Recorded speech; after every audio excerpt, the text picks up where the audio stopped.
Hi. Hi, can you hear me? Yes, we can. Yes, we can. Okay, I have a question for you. This would be for Sam. Okay, go I ahead. want to know, why is it harder to bake in Denver? Like, my cookies always turn out really flat. Oh, me too. I've just given up baking in Denver. Sam, help us. The big difference here, and this relates really directly to what we were just talking about with the science experiment. I don't know if you were watching, caller. That's cool. Yeah, I was. Okay, cool. So if you're at sea level versus at high altitudes, at sea level, you're going to have higher air pressure. Have you heard this before?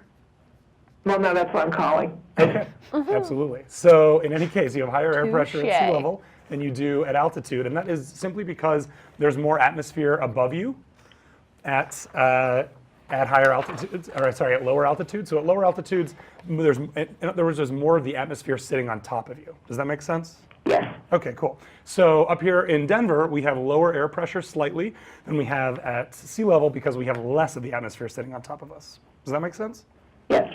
So then one of the major things that's going to happen is we're going to end up having water will boil at lower temperatures. So one of the things that happens very quickly in baking is that you'll have, so if I'm imagining cookies baking, there's going to be moisture in the batter, but as you put them in the oven, the moisture is going to leave more quickly. It's going to evaporate more quickly, which is going to lead to, and although I'm not a baker, I believe that's the reason that it's going to lead to flatter cookies. Does that make some sense? Oh, yeah.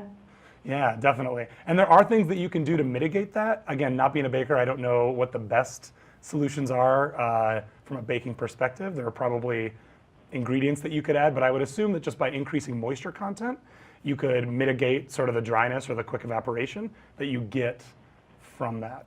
I feel like I've heard something about more flour or extra flour or something.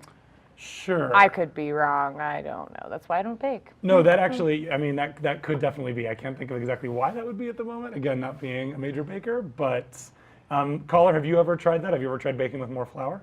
No, we moved here recently, and I just tried cookies, and they didn't work.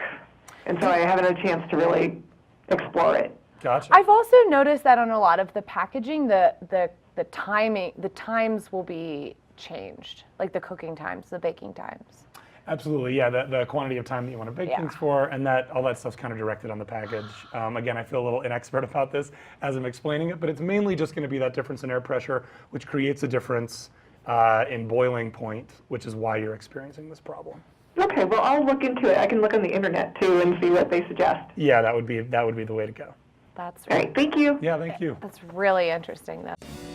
Subscribe. Come on, push the button. You know you want to. Do it.